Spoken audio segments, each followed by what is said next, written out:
Hi, welcome to Talking Books and Stuff, the program that talks all about books and writing and stuff.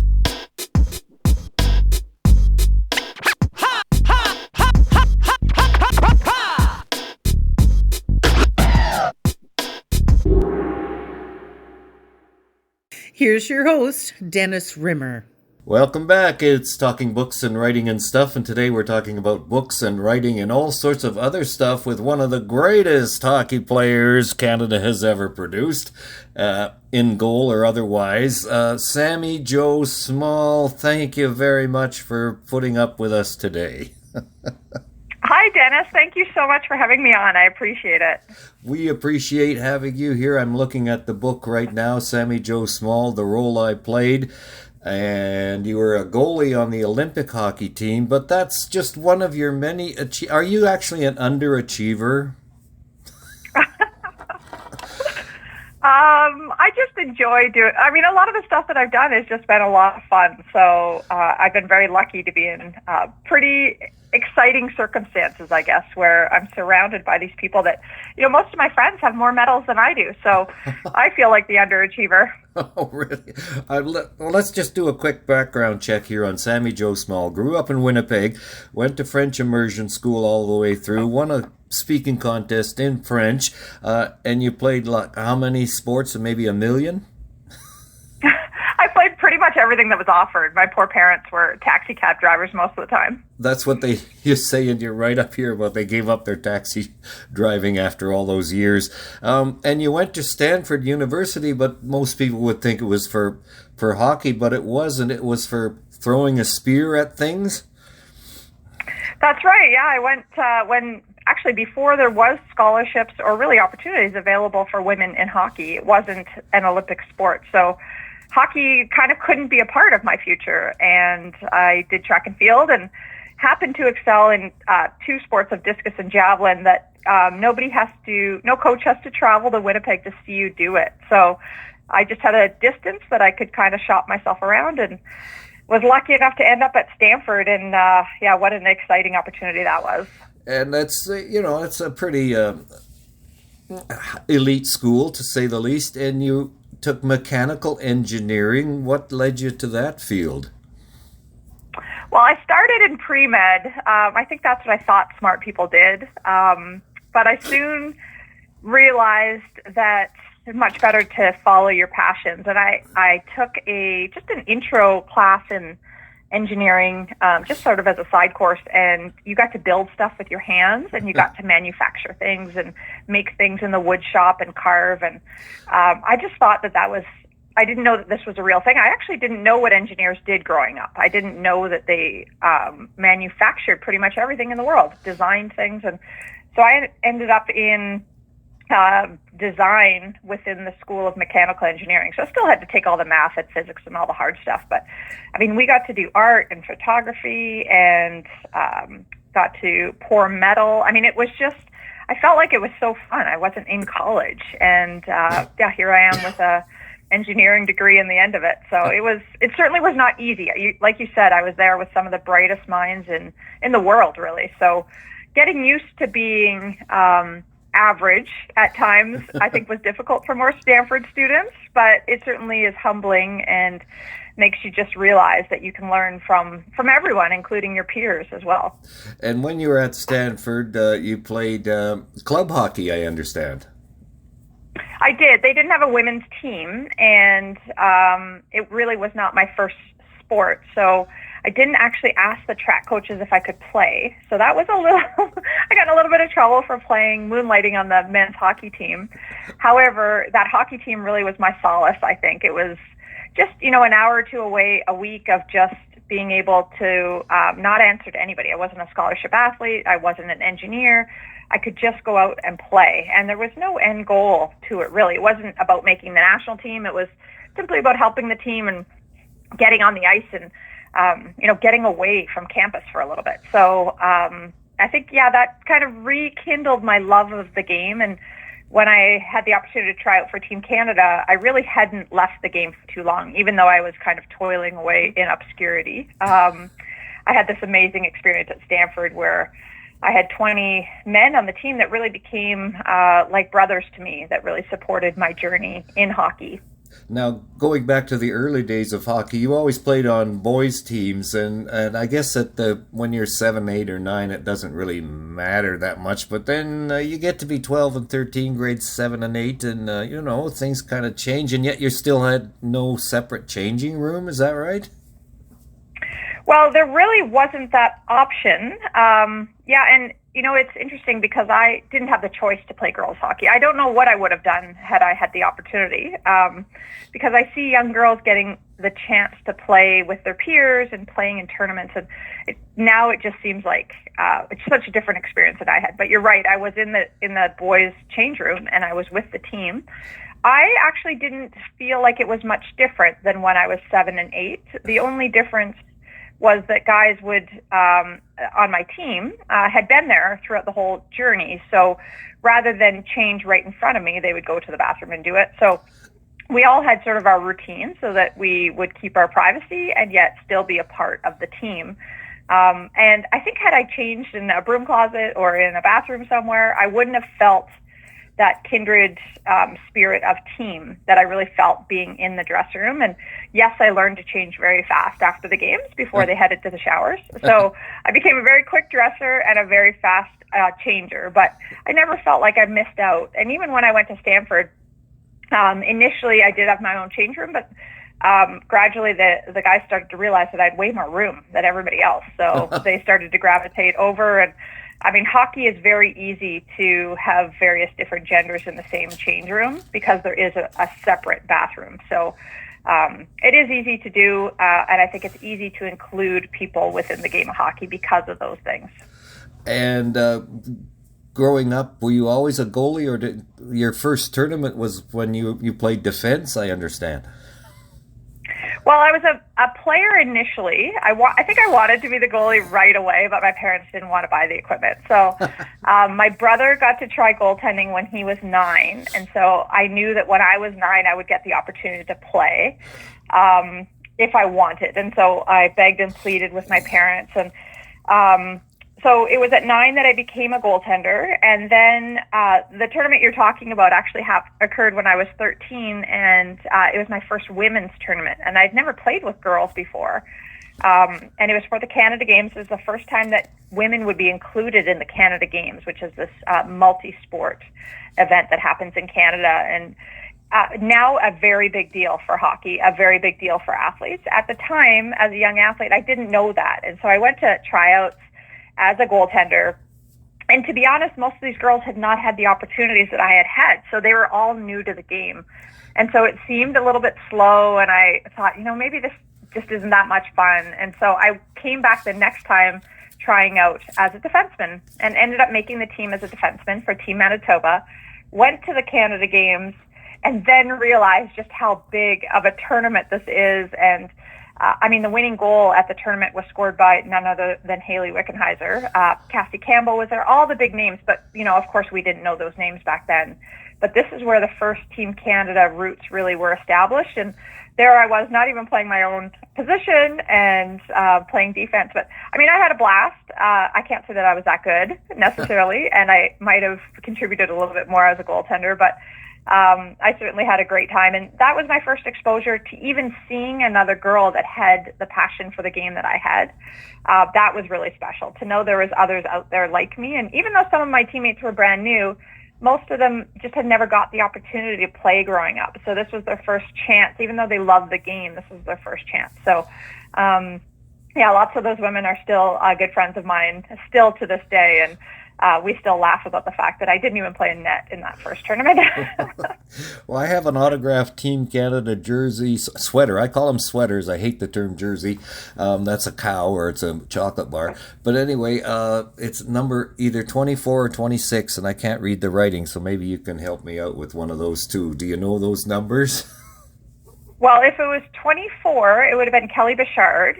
She's from Saskatchewan, so I don't know if that, if you would have cross paths with her. Maybe, because my wife worked at the CTV station here, so she came in for an interview or something, so that might have been maybe that could be it. And we never had a 26, so if it's 26, it's probably Yeah, probably a male hockey player, but Kelly Bouchard. Check out to see if there's. She was very artsy in her signing, but you could see a K and sometimes a B, and that's about it. That's right. That's all I could see, and I've had this for like 20 years. Then yes, then that's likely Kelly Bouchard, and we were actually roommates leading up to the Salt Lake City Olympics at the very last outing that we had, and just a really special person, just one of those ultimate teammates.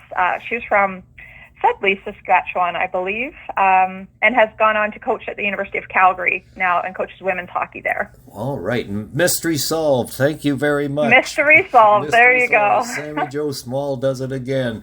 Now, when you're playing goal, I played goal a bit, and in the 60s, my catcher's glove was a first baseman's glove, and you could wear a mask if you wanted to, and it was a catcher's mask. So, and I never had any coaching, and then I played off and on here and there. But I liked it best when there was lots of shots. Do you agree?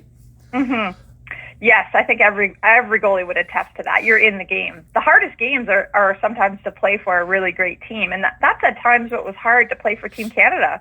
Was we were often so dominant that you were left alone in your end until suddenly there'd be a breakdown and a breakaway or a 2-on-1 or something. So I always, people say it must have been so easy to play in that net, but I tell them that as a goalie is actually the hardest thing to do. It's the opposite. Like Ken Dryden always said, it was like I get 13 shots a game, you'd fall asleep almost, and playing behind that great defense. But if you get 4 or 5 or 6 in a row, bang, bang, bang, all you got to do is think about the next shot, and that's it.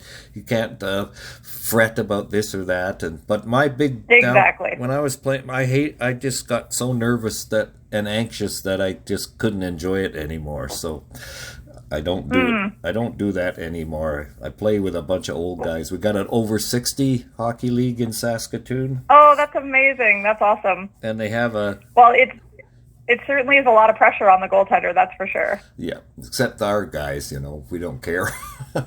So moving on with your Olympic career now, you got 2 gold medals and 1 silver medal. So tell us about your first experience, in training camp and getting ready for actual Olympic play.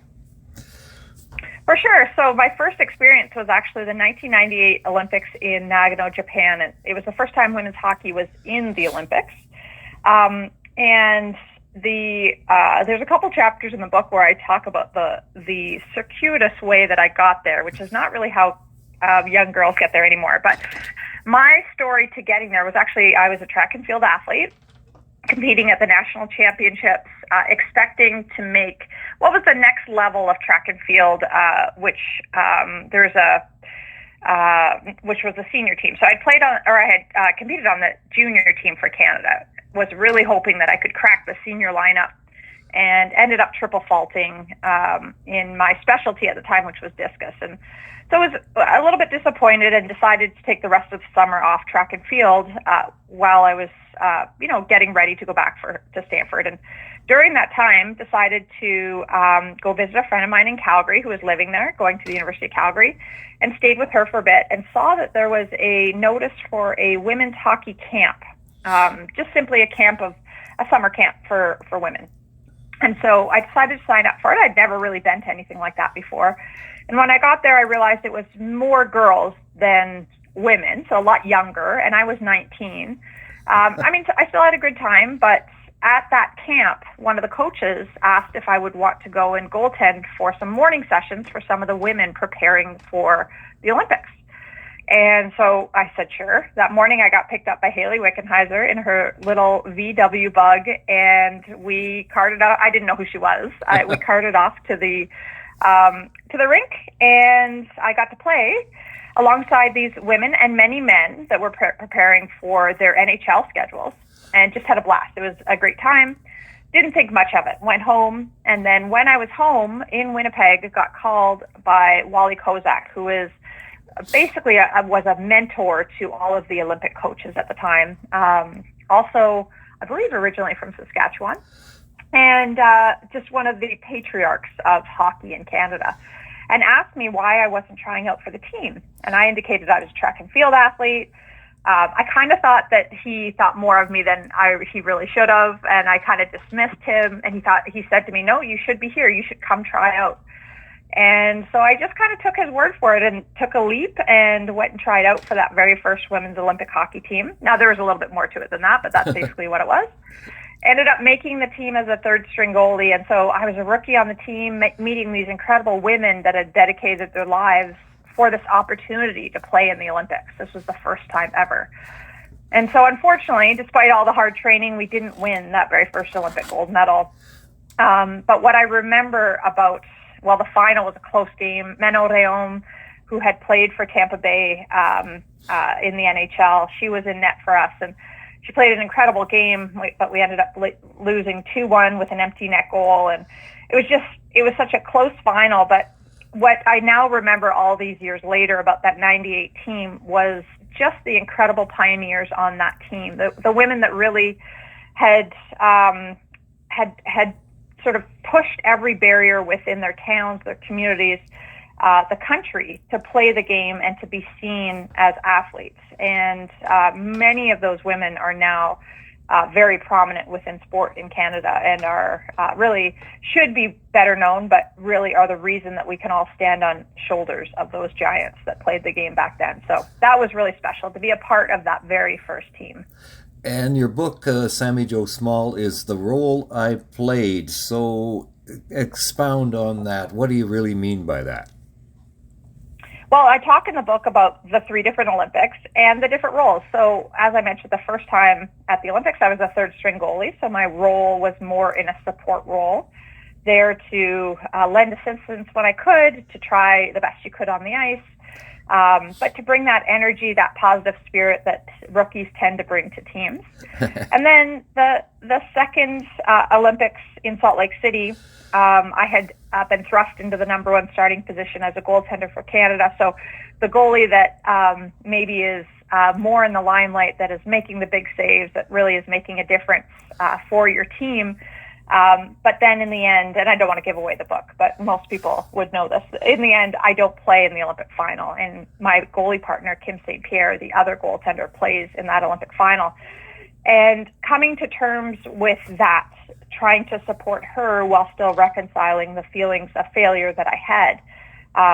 There's multiple chapters on that in the book about how to come to terms with your role when it isn't a role you want to play. And so I talk a lot about that, and I still talk a lot about that with teams and corporations and associations, about how to develop teammates that are willing to play those roles despite those feelings. And so that was certainly a very difficult Olympics, but in the end we came away with a gold medal. And knowing that, you know, I had a different role, but still a role to play within that team, that's what I remember from that gold medal. And so throughout the book, there is various different times where I talk about maybe sometimes being a leader, sometimes being a follower, sometimes being that person that can just crack the lineup, sometimes being that person that is expecting more, but all the different roles that all of us play in our lives that are important and maybe not recognized and maybe not given an award or a reward for it, but that I think are just as important to the success of every team. And when you were on the Olympic hockey teams, was there a time when a player kind of got out of line or didn't follow the script, so to speak? Do you guys call her out, or how does that work?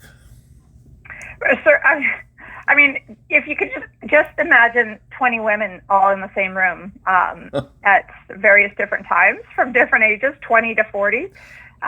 Yes, there certainly was. I would say on a daily basis, this happens in a team, and it's like having a classroom. Of course, everybody is going to have different good days and different bad days, and I think what made some of the teams that I feel were so successful is that we saw each other in our good moments and in our bad moments. And so, you know, you ask, were you willing to call people out? I think it's having the knowledge prior to something going astray as to what that person needs. So do they need a shoulder to cry on, or do they need a kick in the pants? What is it that they need to be the best that they can be in that situation? And how can I be the best teammate to the people around me? So yes, there was times I needed a kick in the pants, and yes, there was times I needed a shoulder to cry on.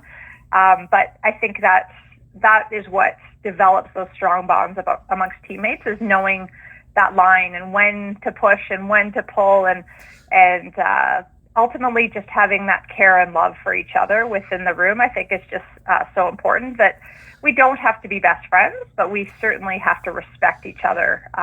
And I think that that's paramount. And before we get into what you're doing currently, tell us about I read something that you have this ginormous hockey sweater collection. Is that correct? Yes, it's not actually on purpose. It just is. It seems to just keep growing and growing. I probably give away at least 20 jerseys per year, maybe 10 to 20 jerseys per year at my hockey schools that I run throughout. I have one in Winnipeg now and one in back here where I live now, just in Oakville, Mississauga.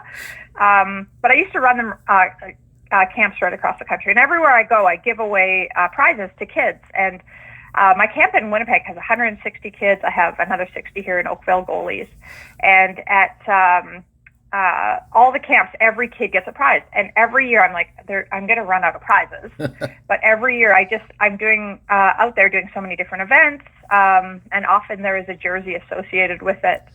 And so, yeah, I just keep accumulating these jerseys. And my husband is a Paralympic athlete who just competed in his 6th Paralympic Games for Canada in sledge hockey. So you can imagine a whole nother person with a whole nother huge jersey collection. So it is not on purpose that our jersey collection has grown a little bit out of control. But we basically have, I want to say 6 Costco bins, and we limit it to that.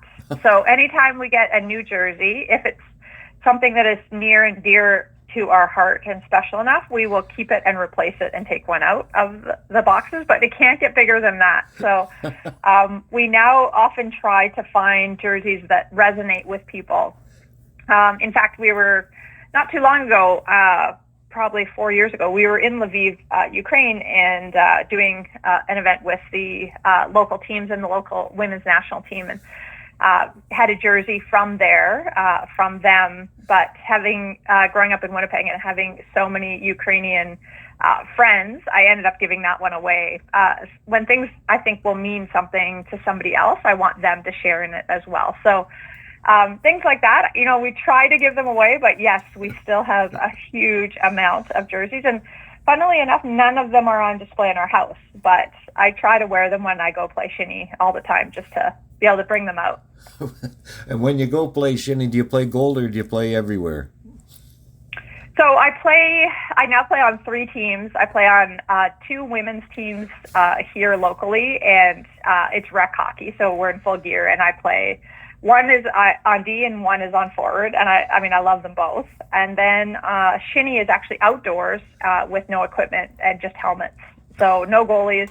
I don't often play in net, simply because the goalie has to be very reliable to be there. Right. And with my schedule, I'm kind of in and out and everything. So it's not a bad thing, but the last couple of years, my goaltending experiences tend to be limited to charity events or fundraisers or things like that. So I still do on occasion strap on the pads, but I played professionally until the age of 42, and I'm 46 now. So right. It was a long time with the pads on, and I still love coaching goaltenders and being around it. And but like getting back in net, you expect yourself to be at the level you were, and yet people still score goals on you, and it's still frustrating. And so being a forward, you can just kind of roam around. Who cares what you do out there, right?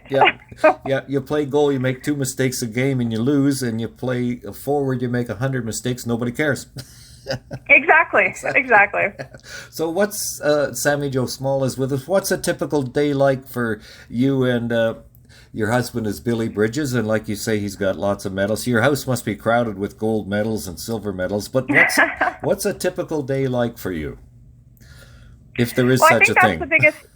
That's the biggest thing, is we don't have a typical day. I would say the most typical would be if I am running a hockey school, and then the day-to-day is the same for 5 straight days. But that's pretty rare.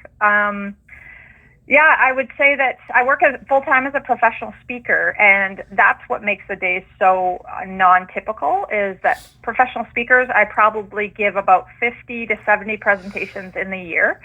So on those days, I'm a keynoter. I speak for an hour.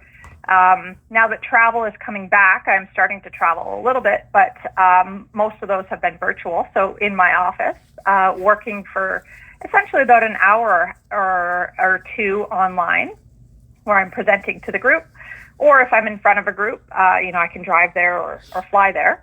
But I can usually be done within the day. We have a 6-year-old daughter, so bus drop off in the morning and pick up after she gets off the bus. But it certainly never is a day that is the same as the other. I am often gone. I'd say I'm on a plane once a month, gone overnight.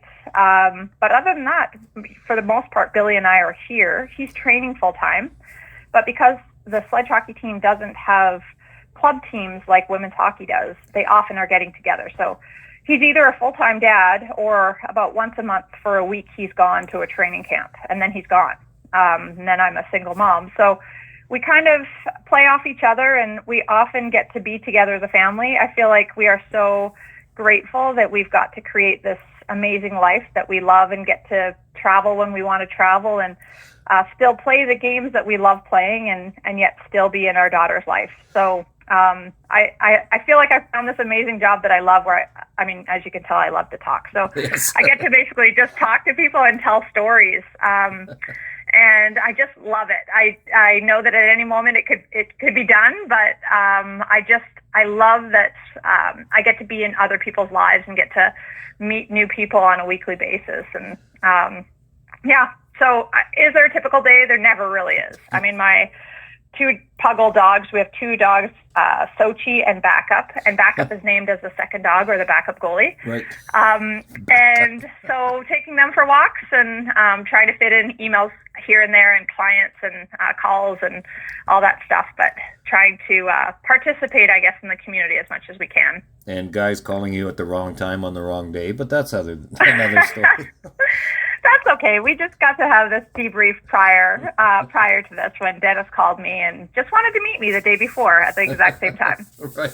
And I've got the book in front of me, of course, and it's a picture of you in your goalie gear with Team Canada, the red sweater, and a stick that looks like it stopped a few pucks. And there's a little sticker on the toe of the blade, and I can't make it out. What is that? Oh, that's it's from my hockey school, and they are blade techs. So it's just the whole tape is actually a sticker, and we give those to the young girls at my hockey school. And on the back of it, it says teamwork. But that little logo that you see is the Sami Jo Small hockey school logo.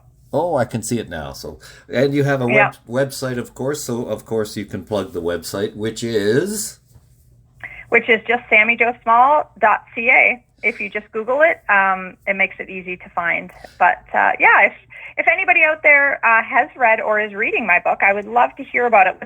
The hardest thing about publishing during a pandemic is not being in front of your readers. So not being able to sign or have conversations with the actual people reading the book. So I know that it has sold really well. I just, obviously none of us really have come out of our houses to share.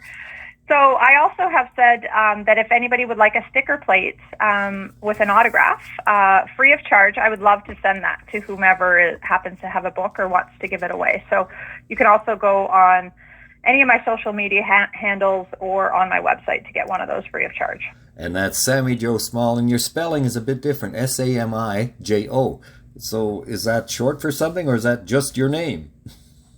That's just my name. Yeah, Jo is actually my middle name. I was named after my aunt. That's what my mom called her growing up. And I think it just kind of rang well. Sami Jo, my parents liked how it rang, and so called me that. But I often get mistaken that I come from the South, from Texas or something. Right. But it certainly makes it unique, and people tend to remember it. So.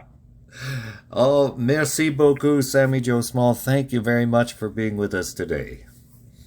Well, merci encore. It was my pleasure. I loved it. Thank you so much, Dennis. Bonne journée. Thank you for visiting with us today. This is Talking Books and Stuff with Dennis Rimmer. Contact him at dennis@talkingbooks.tk. Thank you, and may all the good news be yours. Oh, and don't forget to check out his book, The Great Canadian Notebook, available across Canada and at amazon.ca.